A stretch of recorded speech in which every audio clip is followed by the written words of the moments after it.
For our final trip tonight, should we head to Boston's North End or travel west to Natick? Well, the final votes are in. Roughly 30% of you want to visit Natick Center, but a little more than 70% of voters are hungry for the feast in the North End. Shall we check out what the North End has to offer? I think so.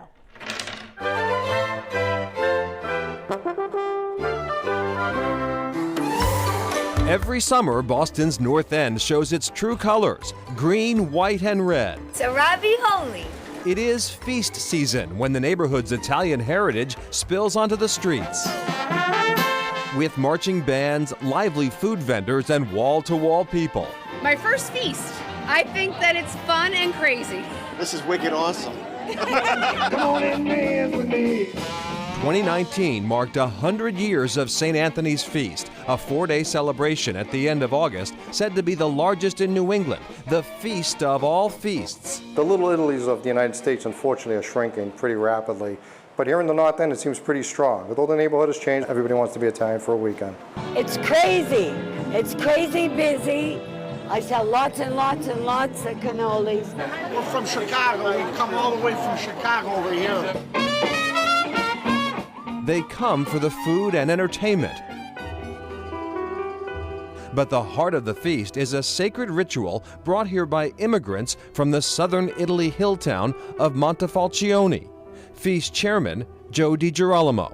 Their patron saint of the town was St. Anthony of Padua, brought it here, settled on the Endicott Street, North Margin Street areas, and started celebrating, being happy for the fact that they've made it to the New World and brought some of their culture with them, as well as their faith. They also brought Lucy, the patron saint for eyes. Santa Lucia, as everybody knows her, she originates from Montefalcione as well. Viva Santa Lucia! Until recently, St. Lucy was celebrated on the Monday after the feast. We found that St. Lucy's really wasn't getting the draw of people, so we decided, why don't we use St. Lucy to be the kickoff to St. Anthony's Feast. So 2 years ago, we moved it to Thursday evening. She has a full festival with lots of vendors and entertainment. All this wouldn't be possible without the dedicated volunteers of the St. Anthony and St. Lucy Societies. I've marched since I'm 10 years old. This is my 25th year on the Feast Committee. 25 years and a lifetime of memories for Jason Aluya. I grew up right up on Prince Street, right around the corner from the Feast. And my mother still lives there, and I still live on Prince Street. My windows face the bandstand. Ladies and gentlemen, welcome. 100 years this year. It's 1919, and just to be a small part of that is an awesome responsibility, but also an honor. Honor, passion, and emotion. I'm born in Montefalcione. I love my town, I miss it. I was 7 years old when I came here. Didn't speak any English. So this is where I grew up. North Margin Street. Used to be, that was home plate.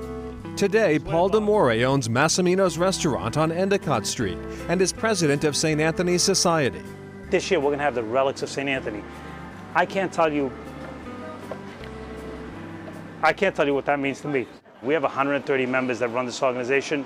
We all look at life very differently, but the common factor is St. Anthony. We raise a lot of money during the course of the year, and then, during the course of the year, we give away a lot of money. The spiritual center of life in the North End is St. Leonard's Church on Hanover Street.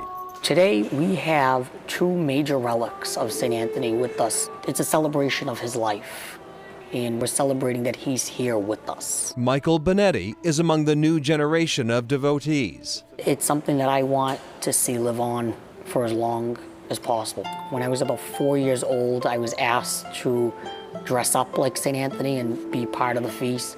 And that was probably one of the greatest joys of my life. I've gone to visit St. Anthony's Basilica in Padua many times and celebrate with the community of Padua, which is a beautiful celebration in Italy. In the name of the Father, and of the Son, and of To mark the 100th anniversary, the Basilica in Padua is represented by Father Alessandro Ratti.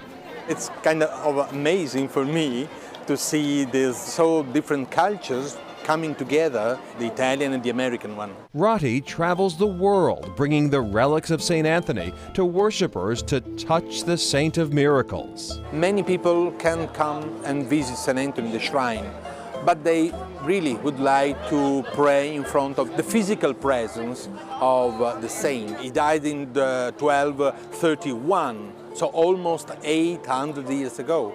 and he is still revered as if it was the first feast of the saint. And so the stage is set for night 2 of the feast, the much anticipated appearance of St. Anthony.